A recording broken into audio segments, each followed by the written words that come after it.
Hello my dear நண்பா, இந்த ஒரு வீடியோவில் என்ன பார்க்க போறோம்னா, ஜெயிலர் 2 பார்த்தீங்கன்னா ப்ரோமோ ரிலீஸ் பண்ணியிருப்பாங்க. ஸோ அதோட டீகோடு தான் இந்த வீடியோவில் ஃபுல்லாக பார்க்க போகிறோம். அதுக்கு முன்னாடி நம்ம சேனலுக்கு நீங்கள் புதுசாக வந்தீங்கன்னா, நீங்கள் ஒரு ரஜினி சார் ஃபேன்னா மறக்காமல் சந்திர டாக்ஸை சப்ஸ்கிரைப் பண்ணி வச்சுட்டு வீடியோக்கு உங்களோட லைக்கை கொடுத்து உங்கள் ஃப்ரெண்ட்ஸுக்கு எல்லாருக்கும் ஷேர் பண்ணுங்கள். வாங்க வீடியோக்குள்ளே போகலாம். உங்கள் எல்லாருக்கும் தெரிஞ்சிருக்கும் ஜெயிலர் 1 பார்த்தீங்கன்னா ரிலீஸ் ஆகி எப்படி இருந்ததுன்னு கேட்டாக்கா, எல்லாரும் பார்த்தீங்கன்னா வேறு லெவலில் ஐப்பை கொடுத்ததுன்னே சொல்லுவாங்க. ஆனால் இந்த ஒரு ஜெயிலர் 2 ப்ரோமோ பார்த்தீங்கன்னா ரிலீஸ் ஆகிருக்கு. இது பார்த்தீங்கன்னா ஜெயிலர் 1 விட ஜெயிலர் 2 ப்ரோமோவே மிஞ்சுன்னு பல பேர் பார்த்தீங்கன்னா சொல்லிக்கிட்டு இருக்காங்க. அது மட்டும் இல்லை, ஜெயிலர் 1ல் பார்த்தீங்கன்னா 3 பில்லர்ஸ் இருந்திருப்பாங்க. ஸோ அவங்களால தான் அந்த ஒரு படமே பிளாக் பஸ்டர் ஆகிறதுக்கு ஒரு முக்கியமான காரணமாக இருந்தது. ஸோ அவங்க தான் இந்த ஒரு ப்ரோமோலே இருக்காங்கன்னு சொன்னாங்க. அவங்களால நம்ப முடியுதா? நம்பி தான் ஆகணும். அவங்களுக்கு ஏற்ற மாதிரி இந்த ஒரு படமும் அமைய போகுது. ஸோ இதுவும் ஒரு பிளாக் பஸ்டர் அடிக்கிறதுக்கு ஒரு வாய்ப்பாக இருக்கும்னு பல பேர் ரசிகர்கள் பார்த்தீங்கன்னா நம்ம ரஜினி சார் ரசிகர்லாம் சொல்லிட்டு வராங்க. இந்த ஜெயிலர் 2 ப்ரோமோ பார்த்தீங்கன்னா கோவாவில் எடுக்கிறதா சொல்லியிருந்தாங்க.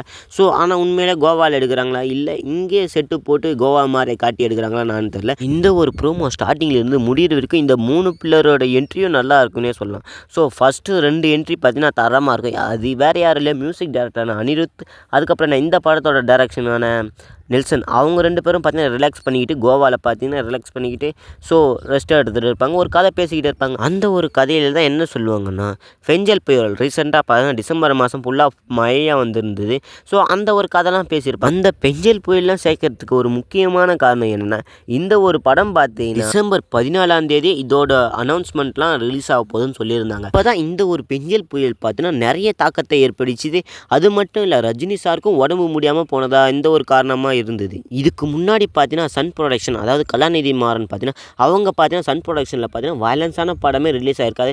ஸோ மோஸ்ட்டாக அதிகமாக வயலன்ஸ் இருக்காது, ரிலீஸ் ஆனால் நார்மலாக இருக்கும். ஆனால் ரொம்ப வயலன்ஸான ஜெயிலர் 1 பார்த்தீங்கன்னா ரிலீஸ் பண்ணியிருப்பாங்க. அது வேறு லெவலில் ஹைப்பை கொடுத்துன்னே சொல்லுவாங்க. ஸோ மக்கள் பார்த்தீங்கன்னா மோஸ்ட்டாக ரசிச்சுக்கிட்டு இருந்தாங்க. வேறு லெவல்னே சொல்லலாம், தரமாக இருந்ததுன்னு சொல்லலாம். அதுக்கப்புறம் என்ன, இந்த ஜெயிலர் 2க்கு பார்த்தீங்கன்னா வயலன்ஸ் அதிகமாக இருக்குமா கம்மியாக இருக்கும்னு கேட்டால் செம்மையாக இருக்குன்னு தான் சொல்லுவேன். ஜெயிலர் 1 விட ஜெயிலர் 2 வயலன்ஸ் அதிகமாக இருக்குன்னு தான் நான் சொல்லுவேன்.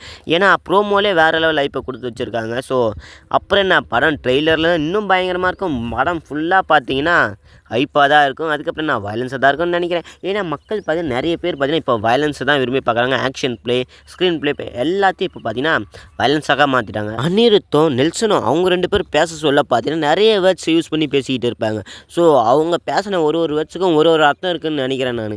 ஏன்னா அவங்க பார்த்தீங்கன்னா தோர்லாம் யூஸ் பண்ண ஆரம்பிச்சிட்டாங்க. அதாவது அவெஞ்சரில் யூஸ் பண்ணுறாங்களே தோர், அவெஞ்சரில் அயன்மேனுக்கு அப்புறம் இருக்கிற ஒரு 2வது ஆள்னு நம்ம தோரை சொல்லுவோம். நெல்சன் சார் இந்த ஒரு வார்த்தை தோர் சொல்கிறதுக்கு என்ன ஒரு காரணமாக இருந்திருக்கும்? ஸோ இதுக்கு பின்னாடி எதனா ட்விஸ்ட்டு வைக்க போகிறாங்களான்னு கேட்டால் வைப்பாங்கன்னு நான் நினைக்கிறேன். ஏன்னா நம்ம ரஜினி சார் என்ட்ரியில் பார்த்தீங்கன்னா ஒரு பக்கம் கத்தியும் இன்னொரு பக்கத்தில் பார்த்தீங்கன்னா துப்பாக்கியும் எடுத்து வந்திருப்பாங்க. ஸோ அதோட என்ட்ரியை கொடுத்துருப்பாங்க. அந்த மாதிரி ஒரு என்ட்ரி தான் காமிச்சிருப்பாங்க. இது எப்படி இருக்க போகுதுன்னு தெரியல. ரஜினி சார் பார்த்தீங்கன்னா யாரையோ கொல்ல வர மாதிரி, அவங்க பார்த்தீங்கன்னா எகிரி குச்சி போகிற மாதிரி, இவங்க பார்த்தீங்கன்னா அலறிக்கிட்டு ஒரு பக்கத்தில் போய் நிற்பாங்க. ஸோ பெட்ஷீட் மூடி நிற்பாங்க. நம்ம ரஜினி சார் என்ட்ரியில் பார்த்தீங்கன்னா அந்த பெட்ஷீட்டை பிடிச்சி இழுத்தவுடனே அவங்க பார்த்தீங்கன்னா இது அசைவால் கேட்பாங்க. ஸோ அவங்க திருடனுங்க எங்கே போனாங்கன்னு கேட்பாங்க. திருடனுங்களா கொள்ளக்காரனுங்களான்னு தெரியல. அதுக்கு நம்ம நெல்சன் சாரும் அனிருத் சாரும் இந்த பக்கத்தில் போனாங்கன்னு கை காமிப்பாங்க. கை காமிச்சோடனே அவங்க பார்த்தீங்கன்னா போய்கிட்டு இருப்பாங்க. ஒரு கிரனேட்டை தூக்கி போடுவாங்க. அப்போ தான் நம்ம நெல்சன் சார் பார்த்தீங்கன்னா ஒரு வேர்ட்ஸை யூஸ் பண்ணியிருப்பார். அதாவது ஒரு டைலாக் மாதிரி சொல்லியிருப்பார். அது என்னன்னு நான் உங்களுக்கு சொல்கிறேன். பேக்கெட்லேருந்து வேர்த்து கூட தெரியாமல் போகிறாருன்னு பார்த்தீங்கன்னா நம்ம நெல்சன் சார் சொல்லுவார். அனிருத் பார்த்தீங்கன்னா அதுக்கு வாயை திறந்து இருப்பார். அதுக்குள்ளே என்ன பாம் வெடிக்கிற மாதிரி காமிச்சிருப்பாங்க. ஸோ அதுக்கு முன்னாடி நம்ம ஹீரோவோட என்ட்ரி பார்த்தீங்கன்னா இருக்கும். ஸோ நம்ம ரஜினி சார் பார்த்தீங்கன்னா ஒரு வாசலில் போய் நிற்பார். நின்ன உடனே பார்த்தீங்கன்னா அந்த கண்ணாடி இருக்குல்ல, ஸோ ஜெயிலர் 1 எது இட்டு கொடுத்ததோ அந்த ஒரு கண்ணாடியை பார்த்தீங்கன்னா எடுத்திருப்பார்.